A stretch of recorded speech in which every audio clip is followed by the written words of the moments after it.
Je m'appelle Stuart Cole, je suis professeur à l'École polytechnique fédérale de Lausanne et j'ai le privilège et l'honneur de présider la commission médicale de la Fondation Raoul Follereau.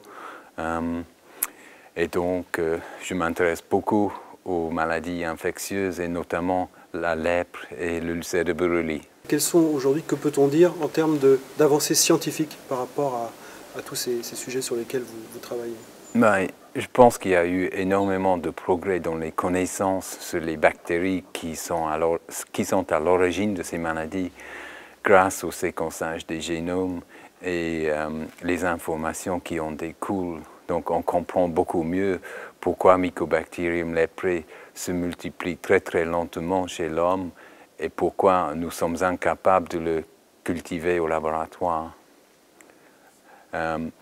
Maintenant, nous essayons d'utiliser ces informations pour mettre au point de nouveaux traitements. Et là, je suis très optimiste parce qu'il y a eu beaucoup de progrès dans le domaine du développement de nouveaux agents antituberculeux. Et beaucoup de ces agents ont également une activité contre Mycobacterium leprae et Mycobacterium ulcerans.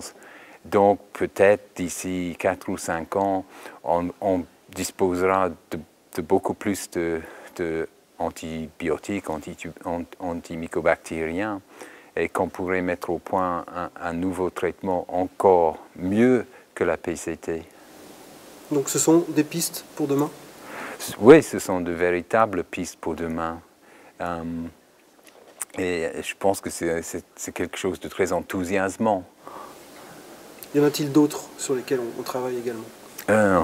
Bon, on essaie aussi donc, un des grands mystères dans la lèpre, c'est le fait que l'incidence n'a pas beaucoup diminué. La prévalence, certes, nous sommes arrivés à guérir plusieurs millions, 16 millions de malades, mais le nombre de nouveaux cas reste relativement stable. Donc, on dénombre à peu près 220, 230 000 nouveaux cas tous les ans.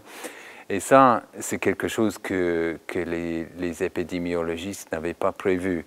Ils avaient prédit que ça allait continuer à baisser. Or, on a vu une chute et maintenant on reste à une espèce de situation stable, un plateau.